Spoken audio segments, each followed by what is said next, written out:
Bismillahirrahmanirrahim. Assalamualaikum warahmatullahi wabarakatuh. Alhamdulillah, nahmaduhu wa nasta'inuhu wa nastahdihi wa nastaghfiruh wa na'udzu billahi min shururi anfusina wa min sayyiati a'malina. Man yahdihillahu fala mudilla lahu wa man yudlilhu fala hadiya lahu. Asyhadu an la ilaha illallah wahdahu la syarika lah wa asyhadu anna Muhammadan 'abduhu wa rasuluh. Ar-rahmatul muhdah wa ni'matul musdah. Wal 'aqibatul muttaqin wa la 'udwana illa 'alal zalimin. Subhanaka la 'ilma lana illa ma 'allamtana innaka antal 'alimul hakim. Qala rabbi shrah li sadri wa yassir li amri wahlul 'uqdatam min lisani yafqahu qawli. Amma ba'd. Alhamdulillah, pertama-tamanya dan selama-lamanya sama-samalah kita memanjatkan setinggi-tinggi kesyukuran kehadrat Allah Ta'ala, kerana dengan limpah kurnianya sama-sama kita pada malam yang berbahagia ini sama-sama dapat kita berkumpul untuk sebentar tadi kita tunaikan salat fardu maghrib secara berjemaah. Kemudian seperti biasa kita duduk seketika untuk mengisi ruang waktu yang ada ni, yang mana insya-Allah kalau sebelum ni kita biasa baca hadis 40 kebiasaannya. Cuma memandangkan kita dah semakin menghampiri Ramadan, jadi saya bercadang untuk petik suatu tajuk daripada kitab yang lain, iaitu kitab Mukasyafatul Qulub, iaitu kitab singkapan hati yang disusun oleh Hujjatul Islam Al-Imam Ghazali rahimahullah ta'ala. Kita petik tajuk mahabbah ataupun kecintaan. Jadi benda kaitan kecintaan dengan Ramadan ni, nak cerita, nak masuk bulan Ramadan tapi cerita pasal kecintaan. Jadi sedikit pengenalan. Tajuk ni dia menceritakan tentang bagaimana sepatutnya kecintaan seorang yang bergelar Muslim ni kepada Allah dan Rasul. Maka Allah Ta'ala menjadikan Ramadan ni pula kepada kita sebagai suatu bukti ataupun tanda dia juga cintakan kita.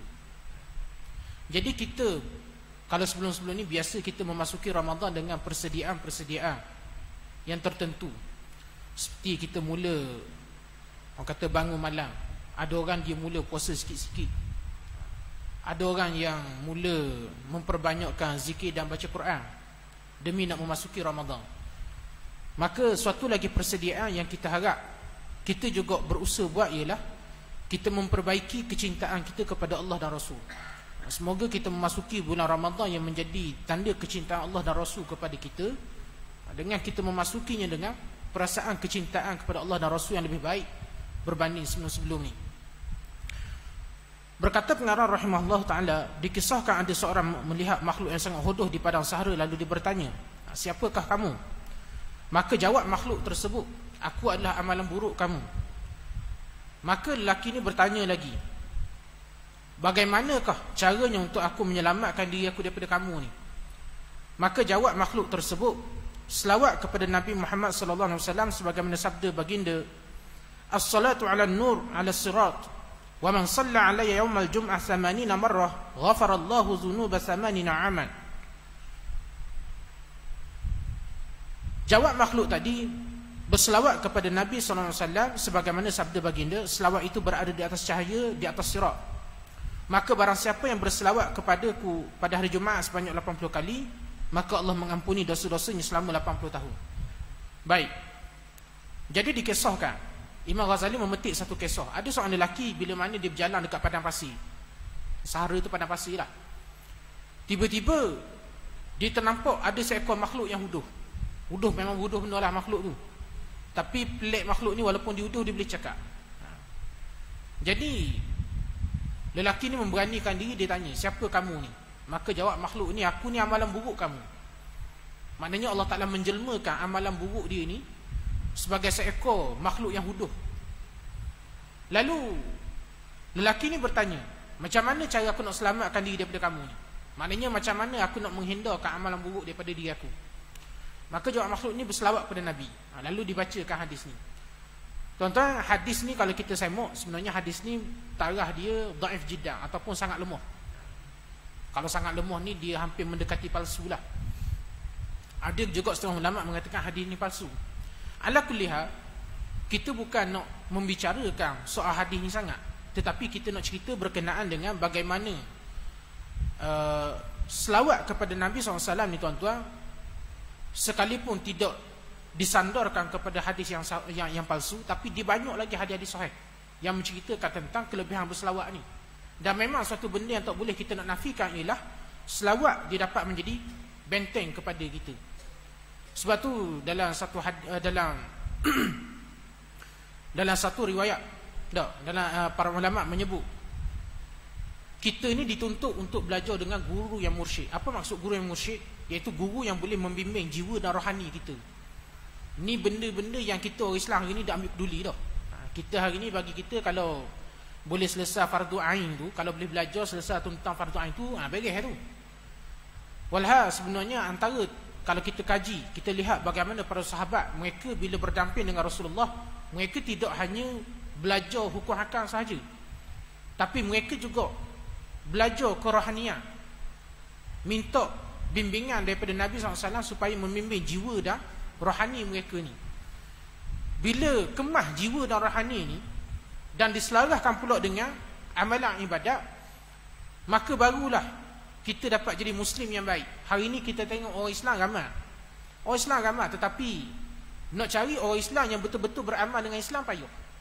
Antara sebab ialah kerana kita meninggalkan rohani, kita meninggalkan jiwa Islam tu. Maknanya nama kita Islam, agama kita Islam, kita beribadat cara macam orang Islam, tapi rohani kita, jiwa kita tu orang kata tidak kita didik. Jadi para ulama menyebut kalau sekiranya kita tak berjumpa, tak mampu lagi bertemu dengan guru-guru yang boleh membimbing jiwa kita, maka perbanyakkan selawat. Kerana selawat ni dia ada banyak kelebihan. Dan para sahabat ridwanullahi alaihim menjadikan selawat sebagai zikir rutin harian mereka. Mereka tak meninggalkan selawat. Bahkan tanda mereka cintakan Nabi SAW ialah dengan mereka sentiasa berselawat pada Nabi SAW. Sebab tu tuan-tuan, dulu saya ingat mungkin saya pernah cerita satu kisah, tapi malam ni kita ceritakan balik kisah yang dalam kitab ni juga, cuma dalam bab yang lain, iaitu kelebihan berselawat ni lah. Diceritakan bila mana dalam satu musim haji, Sufyan Ats-Tsauri dia mengerjakan haji, dan ketika mana dia bertawaf di Baitullah, ada seorang pemuda di sisi dia ni tidak membaca doa-doa yang maksur daripada Nabi SAW. Kalau kita buat haji, buat umrah kan, bila kita tawaf dia ada tu dok, doa-doa tu kan. Tawaf pertama baca doa benda, tawaf kedua baca doa benda. Siapa kita benda ni, maknanya bimbangnya takut kalau dok hafal doa tu, maka ada bekalang buku tu kan, gantung tekuk. Tiba-tiba bila masuk masjid bawa perasan buku tinggal kat hotel.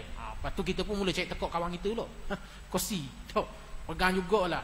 Berambat teket sekali dengan dia. Sebab dia takutnya kalau terlepas bacaan doa tu. Walhal doa tu walaupun dia maksur tapi dia sunat je. Maknanya kalau kita dah ingat pun, paling kurang kita boleh baca Rabbana atina fid dunya hasanah wa fil akhirati hasanatan wa qina azabannar. 70 singa baca tu saja, tak apa, tak ada masalah. Cumanya ada doa-doa yang maksur daripada Nabi SAW dalam setiap tawaf. Begitu juga bila kita sa'i dok. Bila kita sa'i juga ada doa-doa yang maksur daripada Nabi SAW. Tapi pemuda yang berada di sebelah Sufyan Ats-Tsauri ni tak baca benda lain, dia selawat je. Sampailah habis 7 pusingan tawaf tu, lalu Sufyan Ats-Tsauri ni jadi rasa teringin nak tanya, teringin nak tahu pasal apa yang dia ni selawat saja, tak baca doa lain. Lalu dia dekati anak muda ni dan dia tanya, aku nak tanya dari tadi, daripada mula tawaf aku tengok, aku dengar mu baca selawat je, mu tak baca doa-doa dah diajar oleh Nabi SAW. Apa sebab? Jadi lelaki ni ditengok Sufyan Ats-Tsauri atas bawah, dia pun tanya, tuan ni siapa?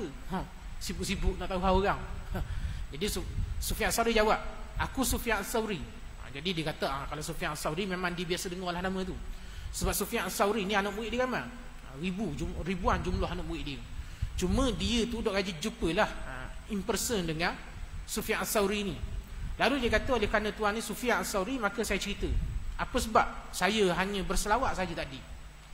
Dia kata ada satu kisah yang berlaku, ada satu peristiwa yang berlaku di satu tahun ketika mana aku mengerjakan haji bersama dengan ayahku. Ada satu tahun aku buat kerja haji dengan ayahku, dan ketika mana kami nak bertawaf di Baitullah ni, tiba-tiba ayahku ni terlucuk nyawa, maknanya mati. Dia tiba-tiba jatuh rebah pengsan dan lepas tu meninggal dunia. Situ juga meninggal dunia masa musim haji ni biasa je. Tapi yang luar biasa ialah yang berlaku bila terlucuk saja nyawa daripada ayahku ni. Dia kata rupa ayahku serta-merta jadi hitam legam, hitam sungguh, hitam sungguh. Maka aku terkejut, dan bila aku melihat keadaan tu aku menangis dan aku beristighfar minta ampun kepada Allah Ta'ala untuk ayahku ni. Dan aku tutup muka ayahku ni dengan serban sambil aku riba kepala dia. Dalam duk riba kepala dia sambil duk selawat, sambil duk berdoa minta ampun kepada Allah Ta'ala, tiba-tiba dia tertidur. Tengah duk paku kepala ayah dia tu, dia tertidur, lelaki ni. Dalam aku tidur tu aku bermimpi ada seorang lelaki yang datang kepada aku dengan wajah yang sangat bercahaya. Terang sungguh muka dia. Tak pakai Fair and Lovely pun. Memang terang sungguh muka dia. Datang kepada aku, tiba-tiba lelaki ni cerita dalam mimpi tu lah. Lelaki ni tiba-tiba dia selok kain serban aku tutup muka ayah aku tu, dan dia luruk wajah ayah aku tu hitam tu 3 kali. Lepas 3 kali dia luruk muka ayah aku tu, tiba-tiba muka ayah aku jadi cerah mula. Jadi, dan dalam mimpi tu ketika mana lelaki ni bangun nak meninggalkan kami, dia kata, aku berpaut pada kaki lelaki ni dan bertanya, tuan ni siapa? Tiba-tiba datang, orang kata, mengubati ayahku ni. Lalu lelaki ni berpaling pada aku dan dia kata, ana Rasulullah, aku Rasulullah. Dalam mimpi tu Rasulullah tanya kepada aku, mu tahu tak pasal apa rupa ayahmu ni jadi hitam? Ni dengar Malay. Pasal mu tahu tak pasal apa ayahmu ni rupa dia ni hok asalnya cerah tiba-tiba jadi hitam legam gini bila mati? Dia kata tak tahu. Dia kata kalau mu nak tahu ayahmu ni orang fasik. Ayahmu ni segala macam dosa buat masih hidup. Dengan minum araknya, dengan berjudinya dan sebagainya lah dia buat. Tapi walaupun ayahmu ni kuat judi, kuat buat maksiat dan sebagainya, tapi ada sebenda ayahmu tak pernah terlepas lidah dia, iaitu berselawat. Ayahmu ni selawat semua. Jadi bila dia meninggal, dia minta syafaat dengan aku. Jadi sekarang aku datang menunaikan janji aku untuk beri syafaat kepada dia. Tengok tuan-tuan, orang hok buat maksiat semua, tapi tak pernah meninggalkan selawat. Sekalipun mungkin dia tak mampu meninggalkan maksiat dosa masa atas dunia, tapi bila dia mati, Nabi beri syafaat. Dan dia kata selepas daripada tu, dia terkejut daripada tidur tu. Dia terkejut dan dia selok kain serban tu, cerah sungguh mula muka dia. Jadi dia kata sejak daripada tu aku tak pernah meninggalkan selawat. Jadi Sufyan As-Sauri bila mana dia dengar cerita lelaki ni, dia kata kalau begitu kamu ni dah dapat ijazah yang besar daripada Rasulullah. Kalau begitu ikutlah mu nak selawat banyak mana pun, mu nak selawat saja kau pandailah. Maknanya mu dah dapat orang kata ijazah yang besar dan aku tak akan halang lagi lah. Mana bukan halang pun, mana tidak akan mempersoalkan lagi. Jadi tu nak cerita tuan-tuan muslim-muslimat kelebihan berselawat. Bayangkan orang yang banyak dosa, kaki maksiat, tapi dia tak pernah meninggalkan selawat, maka Nabi beri syafaat. Dan kalau kita, yelah kita bukan nak kata bagus sangat kita ni, tapi kalau kita bukanlah orang kata terkenal sebagai ahli fasik, dokkanlah kalau kita dah berselawat, dokkan Nabi tak beri syafaat. Dok. Dan diceritakan juga dalam kitab ni, ada seorang yang tak pernah berselawat. Ada seorang lelaki ni, tak ada cerita orang yang berselawat. Cerita yang kedua ialah ada seorang yang tak pernah berselawat pada Nabi SAW sepanjang hayat dia. Dalam satu kali dia tidur, ada satu malam dia tidur. Lalu dalam tidur tu dia mimpi bertemu dengan Rasulullah. Doa yang selawat tapi temu dengan Nabi. Mana nak cerita tuan-tuan, mimpi bertemu dengan Rasulullah ni, dia boleh berlaku pada siapa sahaja. Dia tak mesti berlaku kepada orang alim sahaja. Dia boleh berlaku juga kepada orang biasa macam kita pun boleh jadi. Lelaki ni dia tak pernah berselawat pada Nabi. Tapi ada satu malam bila dia tidur, dia bertemu dengan Nabi. Cuma dalam mimpi tu, Nabi tak tengok pada dia. Nabi membelakangi dia. Nabi tak tengok ke dia. Jadi lelaki ni ditanya, ya Rasulullah, adakah mu marah pada aku? Nabi jawab, tak marah pun. Dah kalau gitu, pasal apa mu tak tengok pada aku? Maka jawab Rasulullah, Aku dah tengok padamu ni sebab aku dah kenal. Jadi lelaki ni tanya lagi, ya Rasulullah, macam mana mu boleh dah kenal aku? Aku kan umatmu. Dan bukan ke para ulama dah beritahu bahawa kamu kenal umat kamu ni lebih daripada mak ayah kenal anak dia. Maknanya kita ni tuan-tuan, tak ada lah orang yang paling kenal dengan kita ni melainkan mak ayah kita. Maknanya kadang-kadang ada orang adik-beradik pun kadang-kadang boleh jadi dok kenal. Dok. Kadang-kadang adalah dok jalan pasar dok terperasan adik-beradik. Adik-beradik dia berharap dok terperasan. Tapi mak ayah ni jaranglah berlaku gitu. Jarang ada mak ayah dok kenal anak dia. Kok mana-mana dia akan kenal juga anak dia. Tapi walaupun mak ayah kita orang yang paling kenal dengan kita, Rasulullah lagi kenal dengan kita. Ulama kata, dia lagi kenal. Nak baginda lebih kenal dengan kita berbanding dengan mak ayah kita sendiri. Jadi lelaki ni pelik. Dah ulama kata mu kenal umatmu ni lebih pada mak ayah lagi. Macam mana mu boleh dok kenal aku sedangkan aku umatmu? Maka Nabi kata, aku dok kenal mu ni sebab mu dok pernah berselawat kepada aku. Sedangkan aku kenal kepada umat aku ni melalui sebanyak mana jumlah selawat daripada aku. Maknanya tuan-tuan, lagi banyak kita berselawat kepada Nabi, makin Nabi kenal kepada kita.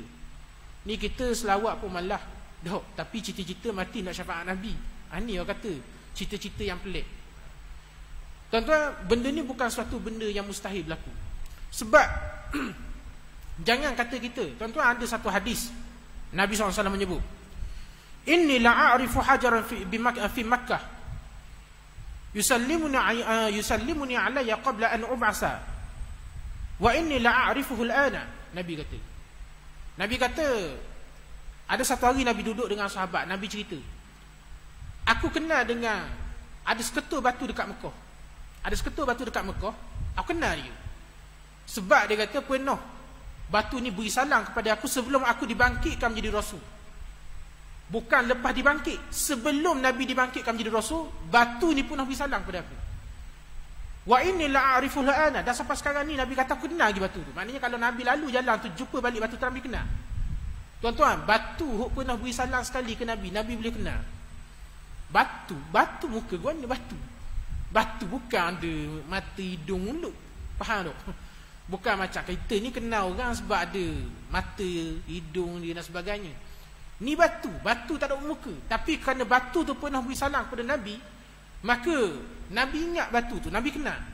Dan kalau batu hok cuma pernah beri salam sekali kepada Nabi, Nabi boleh ingat. Dokkanlah kita berselawat kepada Nabi, Nabi tak kenal. Tapi kes lelaki ni sebab dia tak berselawat kepada Nabi, maka Nabi kata aku tak kenal. Lalu lelaki ni bila mana dia terjaga daripada tidur dia. Bila dia terjaga daripada tidur, dia mewajibkan ke atas diri dia untuk berselawat 100 kali sehari. Diwajibkan. Maknanya sebelum tu dia tak pernah berselawat. Tapi lepas daripada mimpi malam tu, dia mewajibkan sehari untuk berselawat 100 kali sehari kepada Nabi SAW. 100 kali selawat.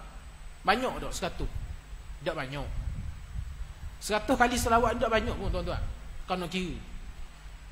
Para ulama' berbeza pendapat berkait dengan berapa banyak bilangan selawat yang dikatakan banyak. Ada ulama' menetapkan seorang dikatakan banyak berselawat pada Nabi SAW bila dia berselawat pada Nabi tak kurang daripada 300 kali sehari.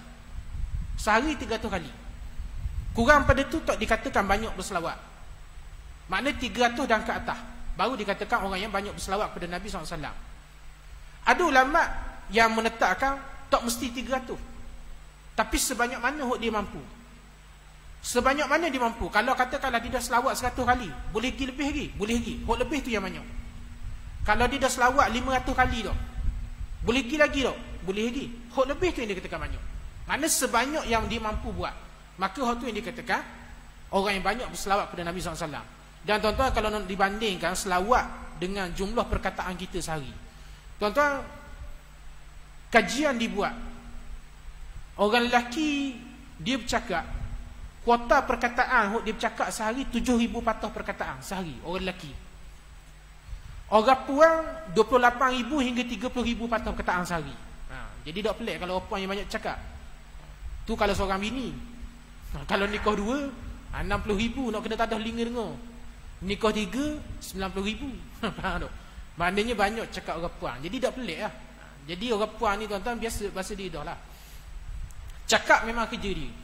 Kita orang lelaki pandai cakap secara mana pun, bertanding dengan dia tak menang kita. Tak menang.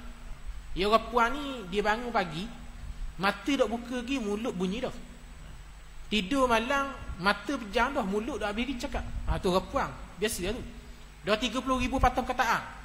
Kita 7,000 kadang sehari dah habis. 7,000. Kota hari ni bawa esok pula. Esok bawa ke hari lain pula. Dah habis cakap 7,000 orang lelaki. Tapi tuan-tuan, 100 kali selawat nak banding dengan 7,000. Cikir berapa persen tak? 100 kali selawat dengan 7,000 patah perkataan sehari kita. Berapa persen tak? Dah kalau orang puan lagi patut kena banyak lagi selawat. Sebab dia banyak cakap ni banyak dosa. Macam Nabi sebut lah. Man kasura kalamuhu kasura saktuhu. Wa man kasura saktuhu kasura zunubuhu. Siapa yang banyak cakap, maka banyaklah salah dia. Orang yang banyak salah dia, banyak dosa. Wa man kasura zunubuhu fahuwa finnar. Dah banyak cakap, banyak salah ni, nerakalah tempat dia. Dan dulu juga kita pernah bacakan hadis dok. Kita pernah bincangkan hadis bila mana Nabi sebut, nak dok kalau aku tunjuk kepada kamu satu perkara yang menjadi kunci kepada segala amalan. Maka Nabi pegang lidah, Nabi sebut kuffa alaika haza, jaga lidah. Sebab lidah ni, lidah ni banyak cakap ngarut, banyak cakap sia-sia, ngopak dan sebagainya, memfitnah orang, maka hal ni yang menjadikan tuan dia masuk neraka, Nabi kata. Jadi nak banding 100 perkataan sehari, 100 kali selawat dengan 7,000 patah perkataan, tak banyak mana pun. Apatah lagi kalau nak dibandingkan dengan 30,000 tu. Tetapi lelaki ni buat, dia istiqamah. Sehari dok tinggal selawat pada Nabi tak kurang daripada 100 kali. Dan tak berapa lama selepas pada tu, dia tidur malam, dia mimpi bertemu lagi dengan Nabi SAW. Dan dalam mimpi tu, masa tu Nabi dah tengok pada dia. Dan Nabi sebut kepada dia, maka sekarang aku kenal kamu, dan kamu layak untuk dapat syafaat aku, kerana kamu dah menjadi pencinta kepada aku. Jadi makna nak diberitahu di sini ialah selawat ni dia menjadi bukti kecintaan kita kepada Nabi SAW. Maka kerana itu tuan-tuan, sepatutnya tidak timbul isu selawat bila-bila pun. Ni kita dekat dah nak masuk Ramadan. Ni ingatlah perbalahan kita dah. Kayak gini nak balah berapa kali terawih berapa rakaat? 8 ke 20. Lepas tu sekian hal. Lepas tu selawat pula. Selawat sunnah kedah antara selang terawih ke bid'ah. Jadi kita orang Islam ni pada duk habis masa balah gitu je lah. Dok. Walhal kalau kita dah beri jawapan dalil dan sebagainya tahun ni. Tahun lepas beri dah. Tahun ni balah pula. Tahun ni kita beri dalil. Tahun depan balah pula. Kadang-kadang pelik orang kita. Orang yang berselawat dia kata bid'ah, marah dan sebagainya. Tak boleh. Tapi orang yang tak selawat dia tak tegur pula. Orang yang meninggalkan selawat kepada Nabi. Tuan-tuan, kalau kita nak bincang masalah bid'ah selawat, pertama kita nak kata, kalau kita nak kata selawat selang tarawih tu bid'ah, hanya semata-mata sebab Nabi tak buat, dah bila kita nak selawat? Cakap apa? Kalau khabar selawat masa jalan, kira orang kata bid'ah kok. Selawat bila? Lepas mayang, orang kata bid'ah kok. Pacarah bid'ah. Lalah, kita ni menjadi ada sebahagian orang disuka menjadi penghalang orang kepada berselawat kepada Nabi. Sedangkan Nabi, Allah Ta'ala perintahkan berselawat kepada umat Islam. Dan tuan-tuan, kita melihat, kalau kita tengok, kita perincikan betapa besarnya perintah selawat. Sehingga tidak ada suatu perintah yang Allah Ta'ala perintahkan ibadat kepada umat Islam ni, yang Allah Ta'ala mulakan dengan diri dia. Allah Ta'ala bila nak perintahkan kita sembahyang, maka Allah Ta'ala khitab terus pada kita, aqimus salah. Nak perintahkan kita bayar zakat, wa atuz zakat. Bila nak suruh kita puasa, kutiba alaikumus siyam, maka Allah Ta'ala sebut terus pada kita. Tapi selawat, bila mana Allah Ta'ala nak perintahkan kita berselawat, Allah Ta'ala mula dengan diri dia, dengan para malaikat dia. Ini nak cerita besar tak besar selawat. Inna Allah wa malaikatahu yusalluna ala nabi. Allah dan para malaikat dia berselawat kepada Nabi. Ya ayyuhallazina amanu sallu alaihi wa sallimu taslima. Tengok bagaimana Allah Ta'ala mulakan. Dia nak suruh kita berselawat kepada kasih dia Muhammad SAW, dimulakan dengan diri dia. Tiba-tiba ada orang bila orang nak selawat, bid'ah. Ni orang kata pelik-pelik sekali. Orang tu dah cerita lagi pasal tahlil. Tak boleh buat tahlil. Kalau buat tahlil bid'ah, maka jadi kafir, masuk neraka. Tahlil tu benda. Tahlil ni tuan-tuan, bila kita sebut la ilaha illallah, tu tahlil. Orang kafir sebut la ilaha illallah jadi Islam. Orang Islam sebut la ilaha illallah jadi kafir, masuk neraka. Berat nanan tu. Ni belajar mana pokok-pokok ni? Jadi sebab tu nak ceritanya, setiap dakwaan diperlukan bukti. Jadi orang yang mendakwa dicintakan Nabi SAW, maka dia tak boleh meninggalkan selawat kepada Nabi SAW. Dalam satu ayat Allah Ta'ala berfirman, "Qul in kuntum tuhibbunallaha fattabi'uni yuhibbukumullah wa yaghfir lakum dzunubakum."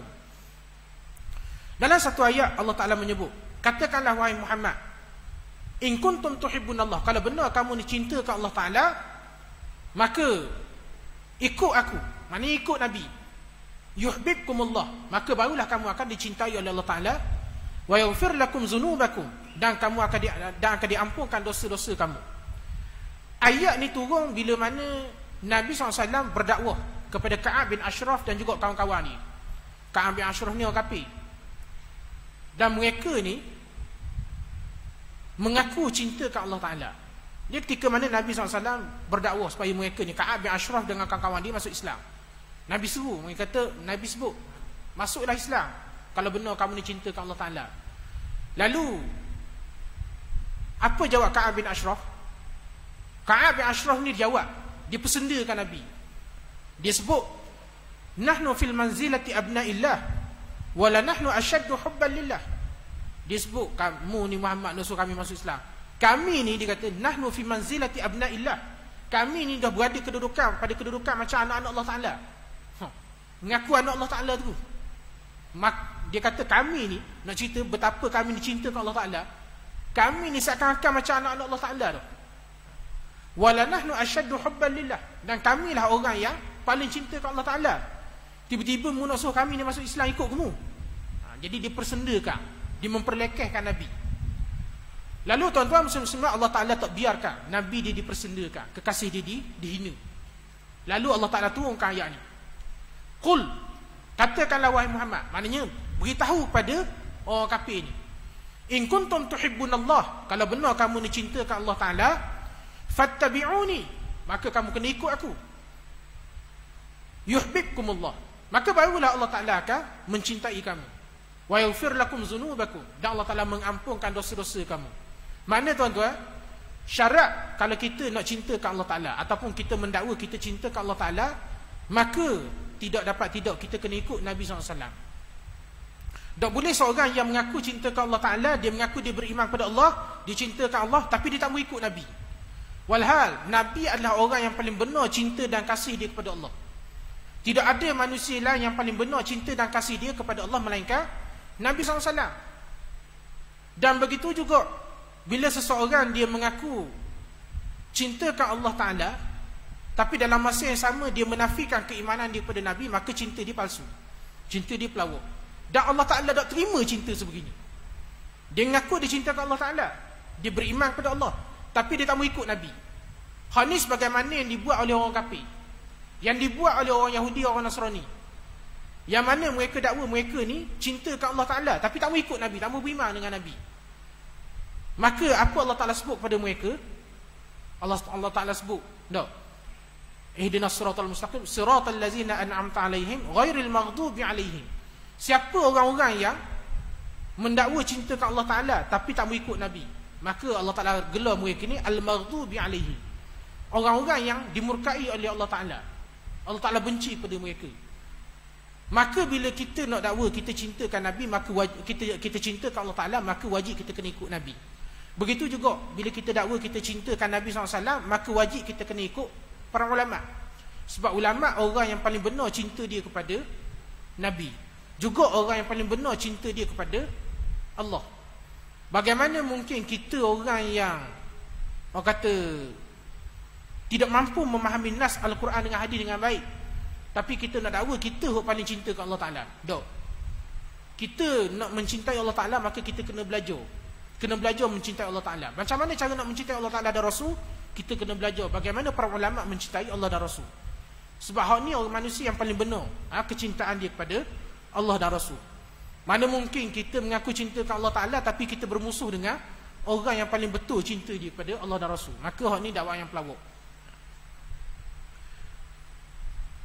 Kemudian kecintaan orang mukmin kepada Allah Subhanahu Wa Ta'ala adalah mereka mematuhi perintahnya, mengutamakan ketaatan kepadanya dan mencari keredaannya. Baik, orang yang beriman, tuan-tuan muslim-muslimat, Bila mana dia cinta ke Allah Ta'ala, maka ada 3 petanda. Ada 3 tanda. Nak tahu betul ke tak kita ni cinta ke Allah Ta'ala, maka perhatikan, ada tak 3 tanda ni pada diri kita. Tak ada 3 benda ni, maka kita kena cek balik diri kita. Yang pertama, orang ni kalau dia cinta ke Allah Ta'ala, maka dia akan mematuhi perintah Allah Ta'ala.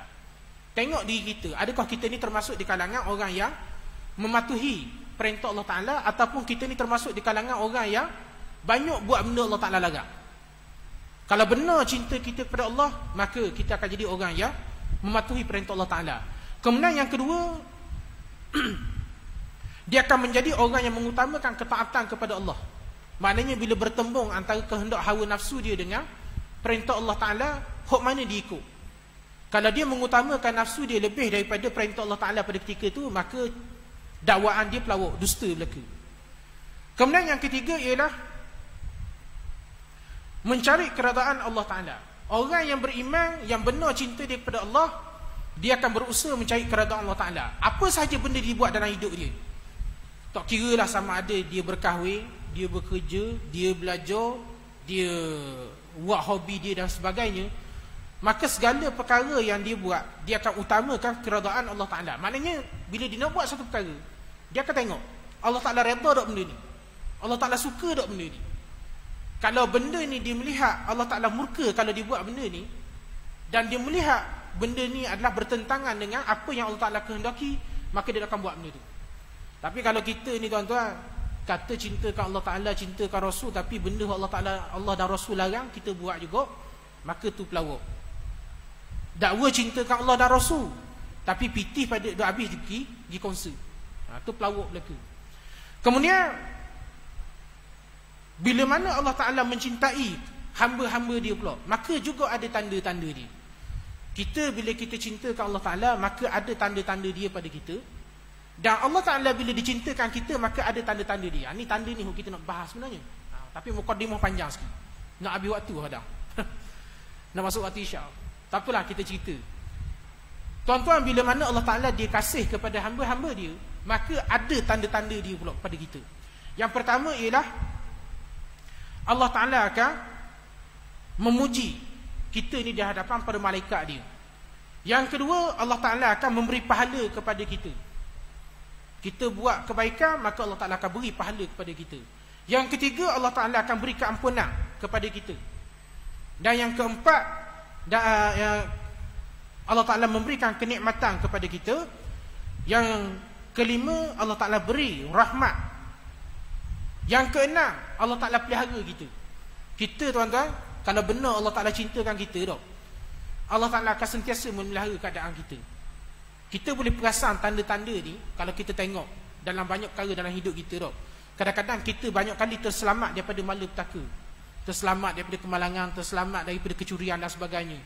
Padahal kalau nak kira, kita kalau kita buat perbuatan sebelum tu, mungkin kita akan pergi kepada ke arah tu.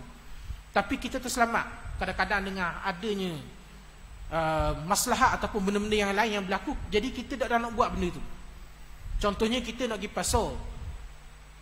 pasar, tiba-tiba belah nak pergi pasar tu, anak kita nangis dok, sakit perut, kita pun turun lewat sikit. Bila kita dah selesai urusan anak kita turun nak pergi pasar, tengok-tengok ada kemalangan maut dekat jalan kita nak pergi tu. Barangkali saja tuan-tuan, kalau kita pergi sebelum tu, maknanya kita tidak tersibuk dengan urusan anak kita, barangkali kita yang terlibat dengan kemalangan tu. Tu kadang-kadang tanda bagaimana Allah Ta'ala pelihara kita. Kemudian yang ketujuh ialah Allah Ta'ala beri taufik. Ini penting kali. Apa itu taufik? Iaitu pertolongan yang Allah Ta'ala beri kepada kita untuk kita melaksanakan kebaikan. Tanpa ada taufik pertolongan daripada Allah Ta'ala, tuan-tuan, kita tak akan mampu laksanakan amal ketaatan, amal kebaikan. Sebab tu dulu kita pernah sebut, Allah Ta'ala bila mana dia cintakan hamba-hamba dia, dia kasih kepada hamba-hamba dia, dia tak akan biarkan hamba-hamba dia duduk saja dalam waktu-waktu yang ada kelebihan. Pada tempat-tempat yang ada kelebihan, waktu-waktu yang ada kelebihan, Allah Ta'ala tak akan biarkan kita duduk saja. Kalau di tempat-tempat yang ada kelebihan seperti masjid, ada majlis ilmu, tapi kita tak mau pergi, siapa ada masjid, lepas tu dok pergi juga. Kita tak ada musyawarah apa-apa, tapi kita tak masuk majlis ilmu, bimbang, tu tanda Allah Ta'ala tidak memberi taufik pada kita. Tu tempat, masa Contoh, kita ada banyak masa-masa yang Allah Ta'ala berikan kelebihan. Antaranya ialah benda, ni tuan-tuan perhatikan bagaimana keadaan kita nak masuk bulan Ramadan ni. Antara waktu-waktu yang ada kelebihan yang biasa berlaku pada kita, selain daripada sepertiga akhir malam, waktu yang ada kelebihan bila? Hari Jumaat. Hari Jumaat, kalau kita perhati, banyak hadis, banyak ayat Quran yang menceritakan tentang kelebihan hari Jumaat, terutama hadis-hadis Nabi. Kita tak sempat nak ceritakan belaka lah, tapi kita petik satu hadis yang Nabi sebut berkenaan dengan hari Jumaat. Man irtasala yawmal jum'ah ghaslal janabah summa raha fi sa'atil ula faka'annama qarraba badnatan. Nabi sebut, siapa yang mandi junub pada hari Jumaat. Mandi junub tu tuan-tuan sebenarnya kinayah, bukan mandi junub sebenar. Mandi junub ni kinayah kepada mandi sunat hari Jumaat. Cuma Nabi sebut mandi junub tu sebab mana? Cara mandi sunat hari Jumaat ni sama kaedah macam kita mandi junub. Tapi kalau jimuk sungguh hari Jumaat tu kena mandi junub sungguh lah. Jangan dok mandi junub pula, kena mandi junub lah kalau jimuk sungguh.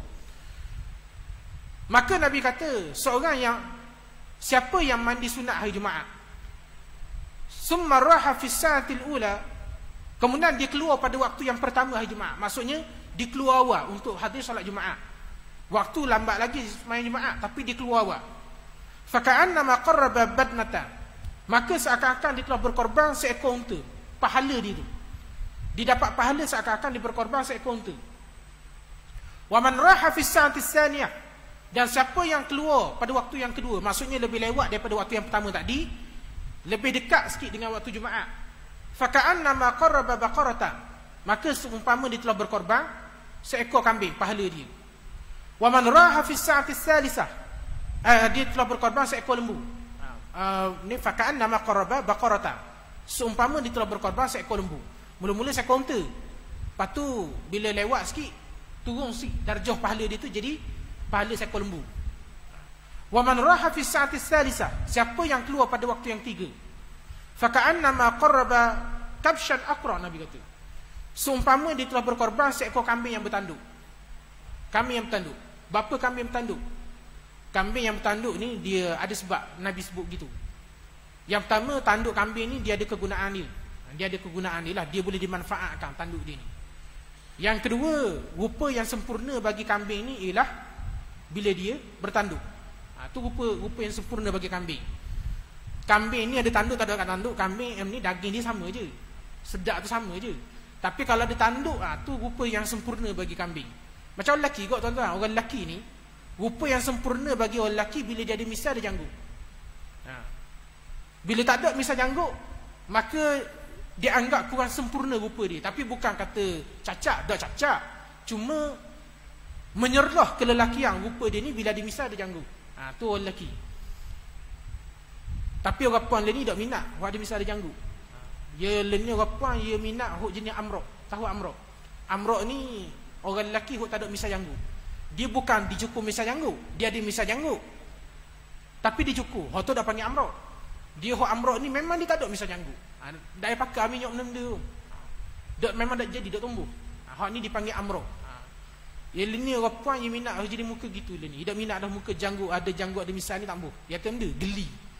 Geli ada misai janggut. Dia suka, dia orang puan lah ni selera pelik sikit. Dia suka macam Korea tu. Tubuh Malik Noor, muka Era Fazira. Tu je minat. Jenis orang puan lah ni. Jadi untung orang lelaki tak ada misai janggut lah ni. Dambaan wanita zaman lah ni. Tapi sebenarnya rupa yang lelaki, rupa yang menyerlahkan kelelakian orang lelaki ni bila dia ada misai ada janggut. Maknanya bila ada misai ada janggut ni, nampaklah kelelakian dia tu. Dah kambing pula bila ada tanduk, maka sempurnalah rupa kekambingan dia tu. Faham? Jadi kalau tak ada tanduk, kambing juga orang panggil, orang tak panggil benda lain. Cuma bila ada tanduk tu sempurna rupa kekambingan dia tu. Maknanya kalau lelaki ada misai ada janggut, lelaki sungguhlah muka dia. Kambing ada tanduk, kambing sungguhlah kambing tu. Faham? Kemudian Nabi kata, wa man raha fi sa'atir rabi'ah, siapa yang keluar pada waktu yang keempat, maksudnya makin lewat dah. Dah semakin menghampiri waktu Jumaat. Faka'annama qarraba dajajata, maka seakan-akan dia telah berkorban seekor ayam. Tengok pahala tu, saiz pahala. Daripada seekor unta jadi seekor ayam tu. Wa man raha fi sa'atil khamisah, dan siapa yang keluar pada waktu yang kelima, fa ka'annama qarraba baydata, maka seakan-akan dia telah berkorban sebutir telur. Jauh beza daripada seekor unta kepada sebutir telur. Tapi Lenio jawab pula, telur pun ustaz, ni telur mahal. Telur pun telur mahal. Jadi tak apalah, kalau rasa puas hati dah dengan pahala sebutir telur tu, nak kata guna mana tuan-tuan, Allah Ta'ala berikan, nak menyediakan pahala yang besar kepada kita. Maka kita lihat pada hari Jumaat kita ni, Allah Ta'ala gerakkan kita ni untuk apa benda? Adakah Allah Ta'ala gerakkan kita ni untuk buat hobi kita? Tak? Dengan main bolanya, dengan cuci kereta dan sebagainya. Ataupun Allah Ta'ala menggerakkan kita untuk buat amal ibadat. Antaranya ialah Allah Ta'ala menjadikan kita ni orang yang keluar awal pada hari Jumaat. Ni dapat jik nak mayang le baru nak saut jubah, saut piyah, pergi mayang. Belum tu duk sirang kereta, lepas sirang pokok, sirang kereta, lepas tu sirang motor. Tok khotib duk khutbah dah, dia duduk gitu dengan seluar pendek. Maka tuan-tuan, kalau gitu keadaan kita pada hari Jumaat, kita kena bimbang.